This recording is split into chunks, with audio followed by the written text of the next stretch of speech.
Steam locomotives were some of the most powerful machines ever built. They pulled trains that fueled our imagination. They represented vision, collaboration, ingenuity, customer service, and extraordinary human achievement. But in order to get to their destination, it took someone guiding them through a series of switches in order to get to the main line. Just like leaders today, it takes someone directing them down the right path in order to get to their destination. Welcome to Mainline Executive Coaching ACT, which stands for and Cultural Transformation, hosted by Master Certified Intelligent Leadership Executive Coaches Maikel Bailey and Rich Barron, with over 50 years of successful cultural transformation and quantum leadership development between them. Brought to you by Intelligent Leadership Executive Coaching, the world's foremost authority on cultural transformation and intelligent leadership development. Once again, thanks for joining us and enjoy today's show. Well, here we are again. Thank you for joining us. We appreciate it very much. This is Mainline Executive Coaching ACT. We are mainline leaders. We do executive coaching, executive development, leadership development. That's what we do. And it is all about, getting the best out of you, figuring out where you are, how to get you to your best. And it's through this process of taking action so that you can be that leader that you want to be, and you know that you can be, you know that you must be. That's what we do here. I've got my partner here, Rich Barron. He's with me today. We've got this going as we usually do. Got a very special and exciting guest to be with us today, Roman Garcia. I've known Roman for years, and he's got a really interesting take on what it is that he does now and what he's done. Fascinating background. So we're going to be talking about what happens when you, as that leader, whether you're a man or a woman, you're smart, you're capable, you're caring, you're one of those people that has the answers, and that you reach out and you want to help other people out and, make the best of, people and their situations. Sometimes these great people get hooked up with the wrong person. Can we just say it that way? All of a sudden they feel like they got an anchor around their neck and they don't know what's happening because their partner in life now is doing all sorts of things, it seems like, to sabotage them, stab them in the back, undermine them. What the heck is that? I was here to help you, and now you're doing, well, you're going to see it for yourself. So, Roman, hi, how are you? Welcome to the show. Give us about a minute, kind of thing of, the elevator speech, your 1 minute elevator speech about who you are, your background, what are you doing right now? Okay. As I mentioned before, I have the shiny, happy side of things. I have a bachelor's degree in facilities management. I got an MBA. And as I was finishing my MBA, I was recruited via email from a headhunter that wanted me to apply for the FBI. So I started a bunch of tests and I passed them all apparently somehow. And I became a special agent in the FBI. I went to Quantico for new agent training, and then they sent me to Los Angeles. And in my career, I was in Los Angeles and Salt Lake City and a little tiny bit in Washington, D.C. and traveled sometimes. I investigated public corruption, counterterrorism, Mexican drug cartels, and I was also a tactical EMT. And I went out with the SWAT team, bomb squad, and evidence response people for high-risk arrests. And I was in the behavioral analysis unit. So the stuff you hear about. And you were part of the team of Eric Holder's team when he's Attorney General too. Is that yes. Right? Yeah, I worked with on Eric Holder's team, and I was able to respond to a ricin attack on President Trump in Logan, Utah at one point, and I was present during the San Bernardino shootings. I was a tactical EMT with the SWAT team before the bad guys went to heaven. All right, so we in some ways we can say we're amazed that you're still standing, my friend. That's yes, sir. You've been there and you've done a whole lot of all that. Let's now move in this direction about leaders that have somehow managed to hook up with, either formally or informally, in a relationship that ain't so good. That right. It's got some problems and some sabotaging, and the sabotaging is like just the beginning of the whole thing. Rich, tell me a little bit. Tell all of us. I mean, what do you know about all that kind of stuff? I think we talk a lot about the stresses at work that leaders, will inevitably have in their career. And so often they take those stresses home with them. And it has a very negative impact in a lot of cases on their home life, on their family, on their marriage. But not a lot is talked about. What about those negative issues you have in your home? How does that impact your work life? How does that impact your ability to be an effective leader? And, it's something that really isn't talked about a lot, but it is definitely something that happens. And, talking with Roman here, fascinated with the things that you've been doing and talking about, because so many those things I can relate to. And so I really I'm looking forward to hearing more about that from Roman, quite frankly. Okay, good. Awesome. So let's take a look at it from that way. Just a real quick thing. I'm working with an organization right now who that was headed by an individual that very much was one of those people. Very, very smart man. We might even say he was brilliant in a lot of different ways. He's the head of the organization. He had one of those unfortunate situations with his spouse, had a lot of different kind of issues, and it went on for years and years and years, and it affected him terribly. I mean, terribly. It just kind of hammered him down to where he was just not effective. But you know what's even more interesting about that? As terrible as that was for that gentleman, it affected his organization in horrible ways. I mean, they're still working things through and figuring things out because of what happened in that leadership position and then what happened in that personal relationship kind of a thing. Help us to understand, Roman, what goes on in a relationship, whether it's a man or a woman that's married to someone that has these different kind of challenges, narcissism, borderline personality disorder. Give us some insight into that, if you would. Okay. So the first thing that comes to mind is, my issue, the reason I'm standing here today, irregardless of my professional background, is the borderline personality disorder. My second wife had that, or has that. And this is an example. One time we were at a shooting, or there was a shooting that occurred on one of the operations I was at the FBI. And so they went through the list of everyone who was present during this event, and they were asking, how are you doing with this? The psychologist called us to see how we're doing, to give us therapy or whatever.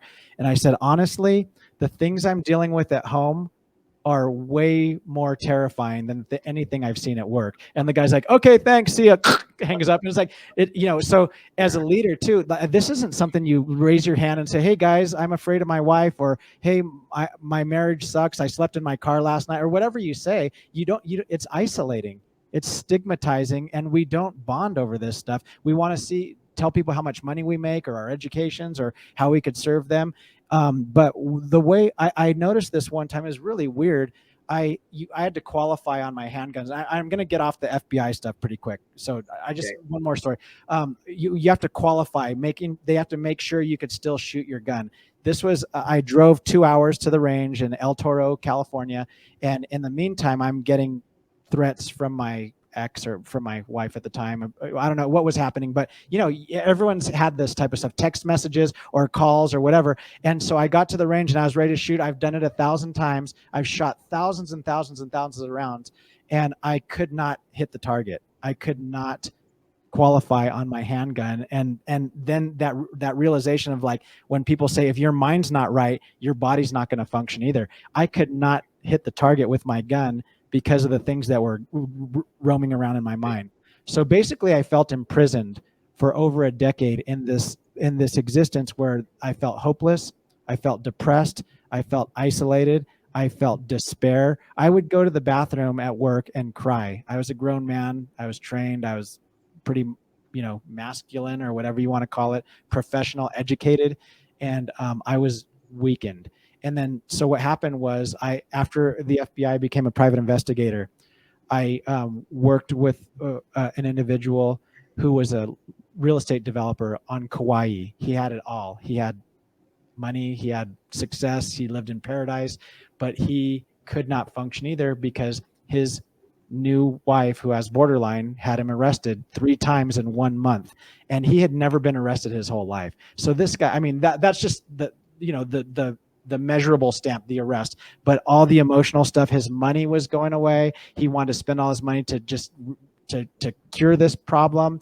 And then I met another person who had the wife just took off with the kids. He didn't even know where his kids were, if they were alive. I mean, it just goes on and on.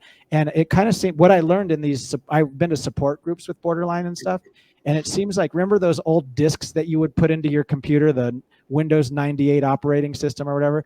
It seems like this disc exists someplace and they load it into borderlines, because a lot of the stories I'm about to tell, or that you and I could share, everyone's been through them. The threats, you raped me, or, you need to be arrested, or I'm going to try to get your job. I'm going to take your kids away, or I'm going to get you fired, or I'm going to throw you out of the house, or you've been cheating on me, or whatever, the whole gamut. It's the same thing over and over. And there's men everywhere who are in this situation, and there's also women too. Yeah, that's right. Yeah, there's women in this situation also that are just feel imprisoned and entrapped. And what I'm finding is the men I'm dealing with, they're handsome, they're successful, they're educated, and they deserve the best. And there's one aspect of their life, like one slice of the pie, that's just dragging them down, that won't let them function. Like I said, I was an FBI agent. For all they make TV shows about some of the stuff I did, and I could not feel happy. I could not figure it out. And it took me. I think that's the key right there. What Roman said, these people don't know it. They don't understand what's going on. Yeah. They don't understand what, is there something I did? Is there something, something I said? But then that carries over day after day after day into your work life. It really does. Yeah, I worked with a friend of mine. I don't usually do friends, but I was working with him. Man is freaking brilliant at making money in the petroleum industry. There's something about him. He just gets oil. He just understands it. And it was his marriage. And I was literally watching him just, drain away, just get smaller and more afraid and more anxious. And there's this brilliant man that can do these incredible things in his profession. But man, he just got down and down and down and down and down. Finally, he did divorce the lady. And over a period of time, it was just wonderful to watch him come back, how he rebounded from all of that. I know it's not an easy thing to do, but there was this rebounding that was just absolutely wonderful. Talk to us about, and I know the first time I ran it, probably several times, I hadn't seen this, but there was one point in time I started dealing with a person with borderline personality disorder. I'd attempt to tell people about this individual and they would not believe me. Oh no, that couldn't possibly. Yeah. There was only one person that really actually knew this individual more closely, known this person for a lot of years, said, yep, that's who that person is. Yeah. Most people don't even believe it. So if they're in that place of like that place, I feel like I'm going crazy. I can't do anything right. It's always my fault, no matter what happens. It's always me. It's never them. It's blah, blah, blah, blah. How do they start to really recognize that they are in that kind of relationship? Let's just start there. Well, start coming to the senses. I think everyone listening to this right now should Google or search the term borderline personality disorder or narcissistic personality disorder. It's actually in the DSM, the psychological handbook or whatever, to designate disorders, but there's bullet points. And so what I found is I read this book and they said men are usually labeled as narcissists and women are the ones usually labeled as borderline, but their traits are pretty similar. So the first thing is just figuring out, like WebMD type stuff, figure out, is this you? Is this happening? And then figure out if you want help. I mean, like I said, that's why I'm here. I'm here to work with people who are suffering the way I did, so they don't have to suffer for a decade to figure this out. They can figure it out in a few weeks and then take control of their life again, It's an interesting thing, those relationships. And these people, just broad generality is, these people are crazy. I mean, there's a level that they really are crazy. The problem is they don't know that they are crazy. And there really is a reason why. I won't get into all that, but there is an actual brain function reason why they don't see themselves as crazy. However, one of the ways you can know if you're in that kind of relationship is if you feel like you're crazy, if you're the one who's being driven crazy, that's a pretty good indicator that and they don't see any problems going on with them. But if they're driving you crazy, that's probably, yeah, I'm losing my rational thinking, my ability to just deal with life and so on. So what about you, Rich? What would you say? How would you recognize that kind of individual if you were married to them? Or are you in a partnership with them? You know, that's really hard to say, Maikel, because you don't want to go there. You don't want to look for that. You don't really want to recognize that there's a problem. That's just like you said, you think it's you. You think it's you, and all these things that you talk about, you start trying to second guess yourself. What have I done wrong? But here's the thing, is you're going to find out is they will never, ever apologize for anything that is ever done. And I think that's one very key aspect to this. And I didn't realize any of that till much, much later on, but they will never apologize for anything that's ever happened. It's always going to be your fault, no matter what. They will never apologize or admit to any of it. I think oh, go ahead. Roman, let me ask you a question here. What I just watched Rich go through, and I know that he had a relationship at one point that had that kind of stuff going on. That's pretty much a normal thing of like, I don't know, I'm not quite sure. It's this kind of thing that you're trying to wrap your head around it, and it's really, really hard. And what it is that I found is this, and then I definitely want to hear what you have to say, is this, is if you're in that kind of relationship, your head does not know what to do with it. Let's just make that really clear. Your head does not know what to do with it. And in a funny way, your emotions are very confused as well, because there's this attraction you have and yet all this other stuff. The first way you can tell is to your body. Your body will start telling you, will start sending you messages that you are in danger, that there is something wrong. You may not understand it, but that's what, every time I've been around somebody that's narcissistic or borderline personality, I didn't know that at the time, but they'll do something. And all of a sudden, it's like my body goes on alert, say, pay attention now, watch real closely. Tell me a little bit about how do we start recognize that individual? Well, so the thing I tell, like in generally for the coaching that I do, I tell people that everything, all the problems come from our thoughts, and all the answers are from our thoughts. And the way to recognize a negative thought is by this little red warning light that goes off, which is what you just said, is our feelings. If we feel like tense, or we feel that stress in our stomach, or mine was right here, my stress all the time. When I wake up in the morning, when I wake up in the middle of the night, all throughout the day at work. So it was always there. So when you recognize something like that, that means there's some kind of poison in the well that you need to take care of, which is usually our thoughts. One thing that should be, go in line with this discussion is that this will never change. If you're like me and probably Rich and you too, Maikel, like we just hoped things would change. Pray for it, hope for it. Yeah, this is my wife. This is who I wanted to spend my life with. We have kids together. You're just hoping. And then that fight, flight, or freeze that I mentioned, we always freeze. Like, what do we it's overwhelming. And we're isolated. We don't have neighbors that will say, hey, oh, I'm in the same situation, let's talk. Or, and we don't even recognize it till years later sometimes. So it's hard. But yeah, we feel isolated. And when I think the call to action for your guests or your listeners is, when you feel bad, ask for help, or, contact me or contact one of you guys to find out. But there's some things out there, and they seem like small things. Oh, I'm having relationship issues. That could be a living hell for someone. They cannot get out of, they don't want to get out of bed. They start drinking more. They start dabbling in whatever their medicine of choice is, whether it's Netflix, pornography, other women, drugs, and where does that lead us? Yeah, it leads us right down to failure, to losing everything. Yeah, that's a tough place to be. And the thing that we want to tell, and I'd like to take exactly what you said in the beginning. There's a sense of hopelessness. There's a sense of despair. There's a sense of, just wanting to give up. It's just like it's never going to end. It just goes on and on. You feel trapped. You feel alone. All those kinds of things. And so what it is, I'd like to set this up is this.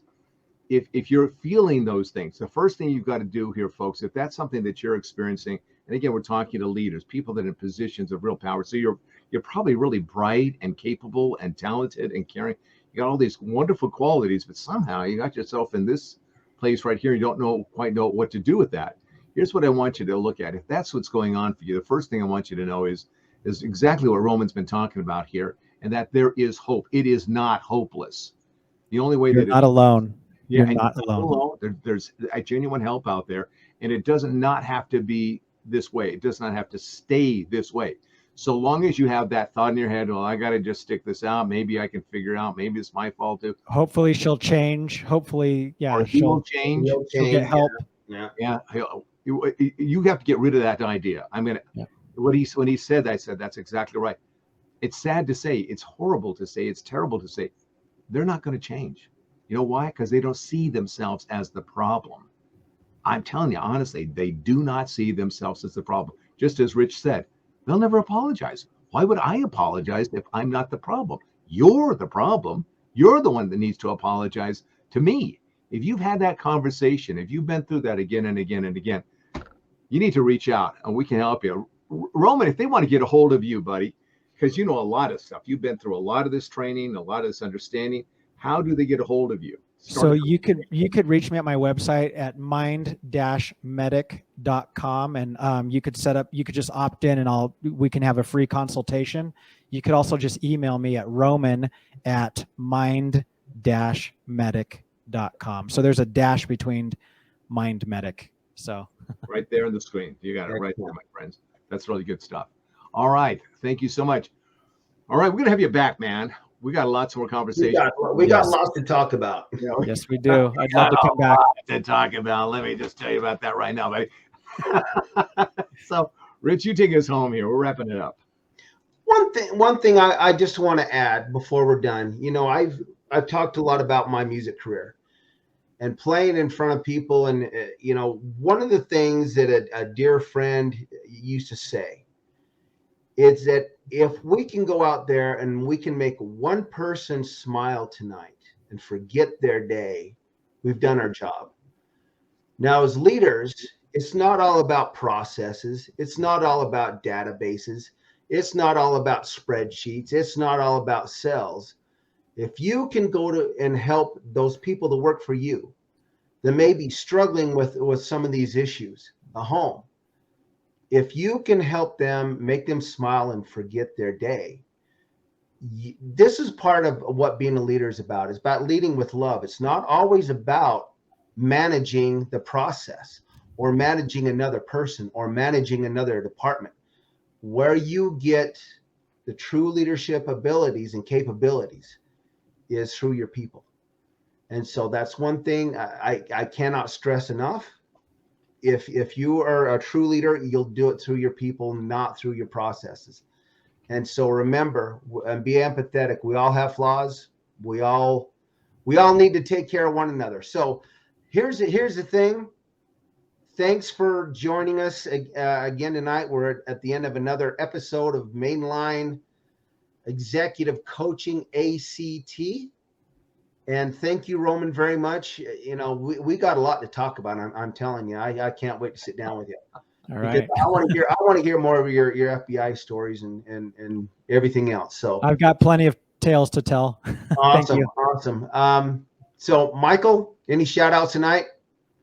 I want to say hi to those people over there in Europe. We've got a crowd of people that watch us and download us, and man, I would just love to hear what it is what's going on over there in Europe and how you're dealing with the different challenges with COVID and, you know, and all that stuff. Love to hear from you. Obviously, there's something of value. You keep coming back and you watch it.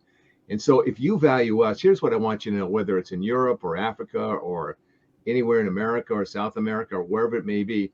If you value watching us, I want you to know we value you. So it's a reciprocal relationship. Let's talk. Let's get some things going that would be really, who knows, we might even have you on one of our podcasts. We'd love that. So Absolutely. All right, everybody. We'll see you again next time. Thanks again, Roman. Thank you. Everybody be safe and take care. Bye-bye. Thanks, Roman. With all of the issues facing organizations today, leadership development and cultural transformation are needed more than ever. Go to our website, executiveleadersactilec.com. Book some time with us. Let's sit down and talk and get you on the path to success. This podcast was brought to you by Intelligent Leadership Executive Coaching, ILEC, the world's foremost authority on leadership development and cultural transformation. Once again, for Mainline Executive Coaching ACT, this is Rich Barron and Maikel Bailey. Thank you for joining us, and take care.